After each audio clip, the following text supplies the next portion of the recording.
Hello everyone, मैं हूँ शिवाली और आप देख रहे हैं नॉलेज प्लस यूट्यूब चैनल। तो आज हम आपके लिए लेके आए हैं 12th क्लास में इंग्लिश प्रोज के अंतर्गत लेसन 6 जिसका नाम है वुमेन्स एजुकेशन, जिसको रिटन किया है यस राधाकृष्णन ने। तो चलिए स्टार्ट करते हैं आज की class. You are living in an age when there are great opportunities for women in social work, public life and administration. आप एक ऐसे युग में रह रहे हैं जबकि जहां महिलाओं को सामाजिक कार्य, जनजीवन तथा प्रशासन में कार्य करने के लिए महान अवसर प्राप्त हैं। Society requires women of disciplined minds and restraint manners. समाज को अनुशासित मस्तिष्क तथा नियंत्रित व्यवहार वाली महिलाओं की आवश्यकता है। Whatever line of work you undertake, you should bring to it an honest, disciplined mind. आप किसी भी प्रकार का काम कर लें, आपको उसमें ईमानदार तथा अनुशासित मस्तिष्क का प्रयोग करना चाहिए। You will then succeed and have the joy of your work. तब आपको सफलता मिलेगी और अपने कार्य में प्रसन्नता मिलेगी।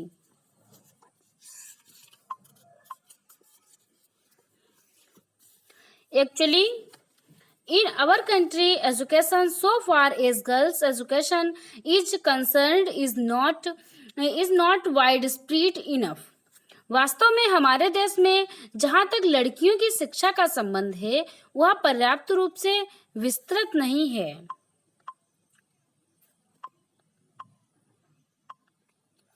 Every institution which contributes to the education of girls is worthy of recognition and encouragement.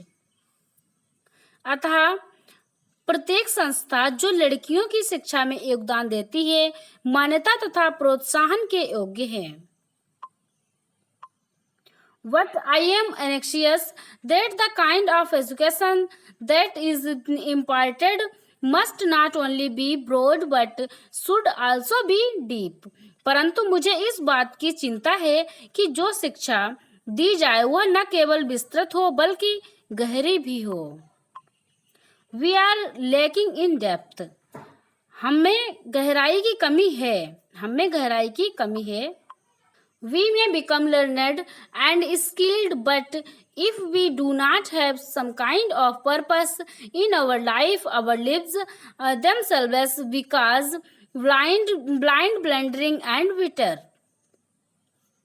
हम विद्वान व निपुण हो सकते हैं, परंतु यदि हमारे जीवन का किसी प्रकार का उद्देश्य नहीं है, हम विद्वान व निपुण हो सकते हैं, परंतु यदि हमारे जीवन का किसी प्रकार उद्देश्य नहीं है, तो हमारा जीवन स्वतः अंधकारपूर्ण, त्रुटिपूर्ण और कड़वा बन जाता है। द गीता सेज व्यवसायत्मिका बुद्धिर एके है। तो क्या है, गीता में कहा गया है, क्या गीता कहती है व्यवसायत्मिका बुद्धिर एके है। For a truly cultured mind, there is a single-mindedness, a dedication to a single purpose.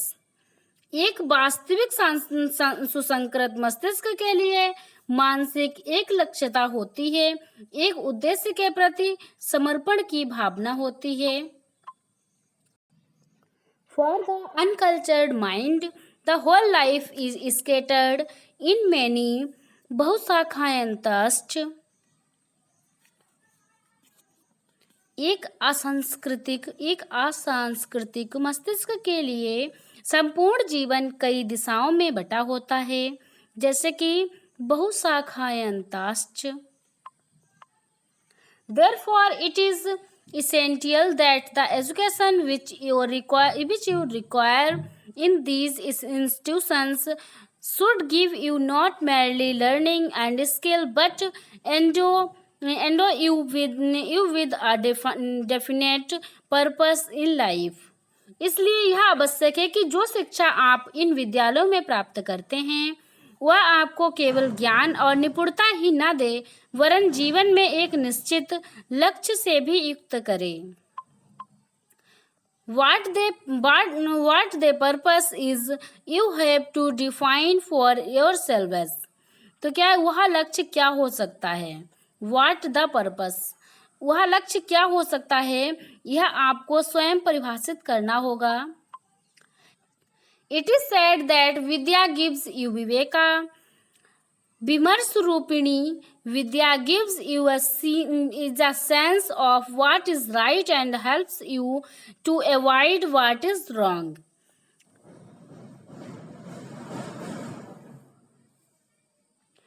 वह लक्ष्य क्या हो सकता है, यह आपको स्वयं परिभाषित करना होगा।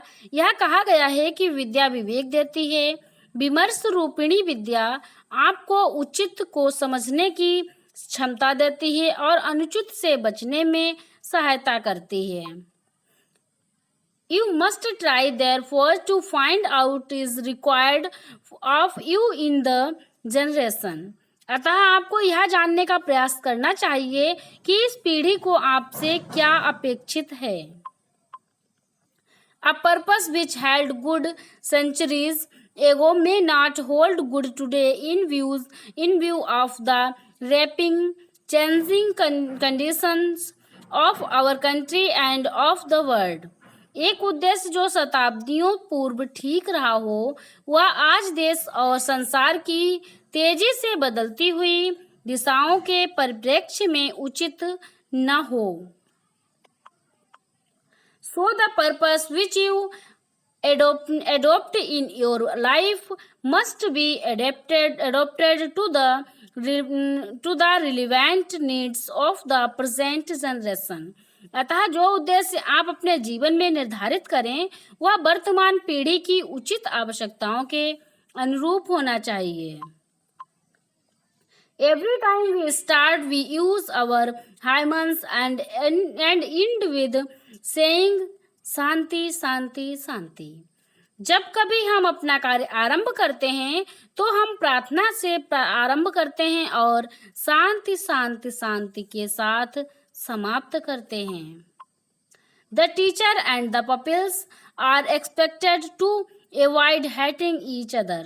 यह शिक्षक तथा छात्रों से आशा की जाती है कि वे एक दूसरे से घृणा करने से बचें। Compassion, Daya is the quality which is more characteristics of women than of men। दया एक ऐसा गुण है जो पुरुषों की अपेक्षा स्त्रियों से अधिक संबंधित है। I read recently a book which speaks about the decline of womanhood and says that। मैंने अभी एक पुस्तक पढ़ी है जिसमें स्त्रियों के पतन के विषय में कहा गया है This is so because there is a decline in compassion। कि कहा गया है और इसके अनुसार यह पतन दया की गिरावट के कारण हुआ है। In other words, the natural quality of women is compassion। दूसरे शब्दों में दया स्त्रियों का एक स्वाभाविक गुण है। If you do not have compassion, you are not human। यदि आप में दया नहीं है तो आप मानव नहीं हैं। It is therefore essential for every human being to develop the quality of considerateness, kindness and compassion। अतः यह प्रत्येक मनुष्य के लिए आवश्यक है कि वह अपने में दूसरों के प्रति सहानुभूति, दया तथा करुणा की भावनाओं को विकसित करे। Without these qualities we are only human animal, नर पशु, not more than that। इन गुणों के अभाव में हम केवल नर पशु हैं, इससे अधिक कुछ नहीं। तो यही थी आज की वीडियो। आई होप आपको समझ में आई होगी। तो इसके आगे का पार्ट हम नेक्स्ट वीडियो में अपलोड करेंगे। आई होप आपको वीडियो अच्छा लगा होगा। सो प्लीज़ वीडियो को लाइक करें और शेयर करें और फाइनली हमारे यूट्यूब चैनल को सब्सक्राइब करें ताकि आने वाली नेक्स्ट वीडियो आपको सबसे पहले मिल जाए। Thanks for watching.